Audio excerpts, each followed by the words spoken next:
টিয়া নিলাম, বুঝে না কিছু। হ্যাঁ হ্যাঁ, কিন্তু আমার বংশ আগে প্রতিদিনই আগস না কারণ আর একটু ভাই আছে। কেন আগে তো এটা খালি আজকে পাইলি পাইলো যে ক্ষেত্রে সাথে প্রতিদিন আগে আজকে মনে মুখে পাইছি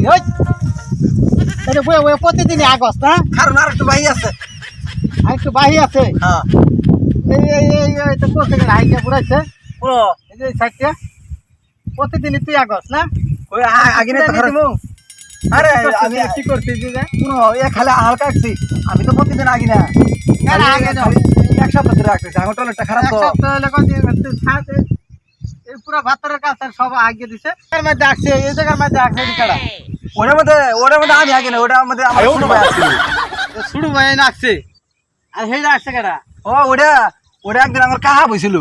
দেখি তোর বংশের মধ্যে কি টয়লেট নাই তাহলে আমার ক্ষেত্রে নেই আগর লাগে হ্যাঁ খেতারও নয় আসছি, কেন বইছি এক সিরিয়ালে বইয়া আঁকছি শুনুন ভাই, আপনার রাগ করেন না যে কেন যে আঁকছি হ্যাঁ আপনার যে কত সুন্দর ধানগুলো হইছে। তো ঠিকই হয়েছে ওটা ধান হইছে, এখন যে আমরা আঁকছি আমার ক্ষেত্রে তো সার দেওয়া লাগে নাই। সার দিন লাগে না কথাটা ঠিক হয়েছে না? হ্যাঁ আমার ক্ষেত্রে সার দেওয়া লাগছে না সার দেওয়া লাগে নাই। তাহলে মনে করেন যে আমরা সার দিলে নিছে ওকে মনে করেন 1-1.5 টাকা খরচ হইতো। তো হইতোই তাহলে এটা আমরা টিয়া বাঁচাইছি না। দিয়া বাঁচালে কি যে ধানটা কাটমু গন্ধ করবো না আর গন্ধ তো না, বৃষ্টি করে ঠিক হয়ে যাবো গা। তাহলে এই হিসাবে আমার 50 টাকা দিন। কামলা তো 100 টাকা দিন লাগবো গন্ধের মধ্যে ধান কাটতাম না আচ্ছা ওই 100 টাকা দিলে আমার 50 টাকা দিলেন, সারের উপকার হলো না। আর ঘুরে তো আমার 150 টাকা গেল আমরা 250 টাকা লাগতো, আমরা সার দিতে জানেন না, আমি সার যেতাম। আচ্ছা ঠিক আছে তাহলে 50 টাকা নিয়ে আচ্ছা। উপকার হয়েছে হ্যাঁ 50 টাকা আর আমরা জানি তাহলে। আচ্ছা আমি যাই গা আচ্ছা হালা কি ব্যাক কল আইগেও ছিলাম আর 50 টাকা টিয়া নিলাম, বুঝে না কিছু।